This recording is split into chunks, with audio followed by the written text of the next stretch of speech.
Hindi pala. Okay na.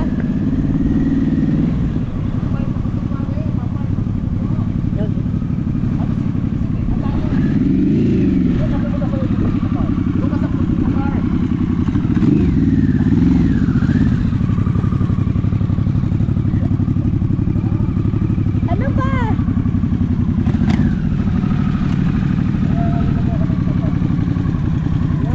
Ayan, ganda ng ano, sasakyan.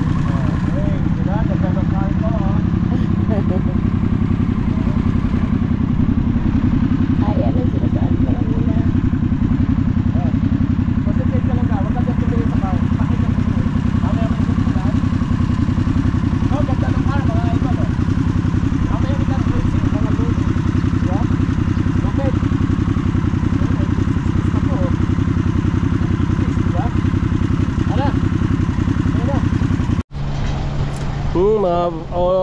Lodi, vintage to pero lupit oh.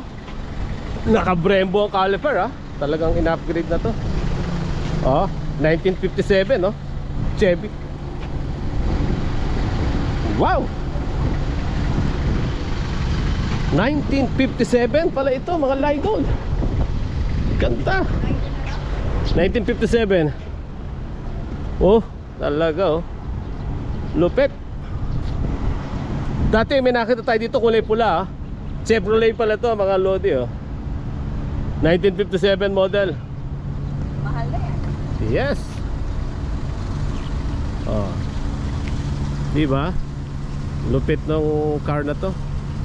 Bihira na to, nakakapag-restore ng ganitong klaseng sasakyan. Dahil una-una, mapakahirap kumuha ng piyesa nito.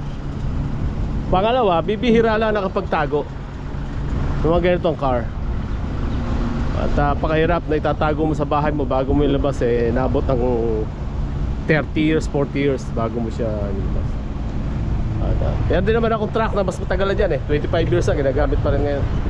Pero malupit pa rin itong Jotar namin oh. Katabi ni Chev. Okay God, picture na lang tayo dito kay Vintage. Oh, ganda ng engine sounds eh. Panalo po, thank you. Ingat po. Yan, bandar na yung car ni Idol oh. 1957 oh. Lupit. Diba? Hindi ko malang nabigyan ng sticker si Idol. So kasi lumakad na yung Idol natin na car. Hindi natin nabigyan ng sticker. Nakatingin tuloy sila din eh ano.